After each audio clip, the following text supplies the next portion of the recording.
Yes, sir. Mr. Speaker, a couple of weeks ago, 3 weeks ago, you were in my corner, I was in your corner. I was ready to run around, sing your praise.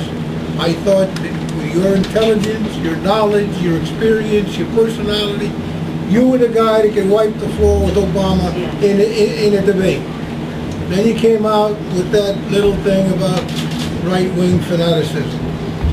Can you explain to me what you were saying and get me back in your corner? Because that's where I want to be. I certainly want you back in my corner. Look, what I said was not very well said. I mean, there are times in life when you say things that are clumsy you didn't mean to. But here's the principle, which I think is very important for Republicans to understand.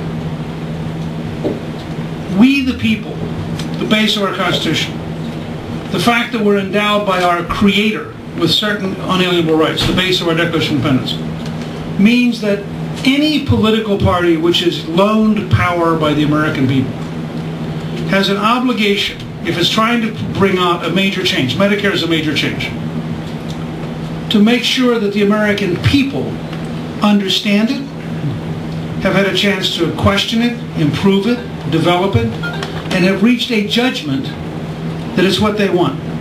You know, Reagan's great strength wasn't Reagan. Reagan's great strength was that he talked directly with the American people. And the American people concluded that they wanted the same thing he wanted. And he was very careful to make sure that they were on the same track. When we passed welfare reform, we had been debating welfare reform since 1966 when Reagan first ran for governor and first proposed it. In 1996 as Speaker, we passed it twice and Bill Clinton vetoed it. We passed it a third time and he signed it. When we passed it the third time, 92% of the American people were for welfare reform, including 88% of the people on welfare. Because we had won the argument that giving people money for doing nothing is destructive, undermines their independence, and teaches their children a terrible model. Now, that was a long conversation. I believe, and I absolutely think that Paul Ryan has started the conversation, which is fine. It's exactly the right direction. But we need to make clear, we are starting a conversation about how to save Medicare, how to improve Medicare, how to get to a better Medicare. If you believe in free markets, and all of you will say you do, there's no law that requires you to go to Walmart on Wednesday and Target on Thursday and Costco on Friday. They have to compete. They have to convince you voluntarily. Well, our job as leaders is to design changes that are so attractive and desirable that people say, I want that. And then they'll re-elect you. And then you'll be able to keep governing. And then you can solve more problems.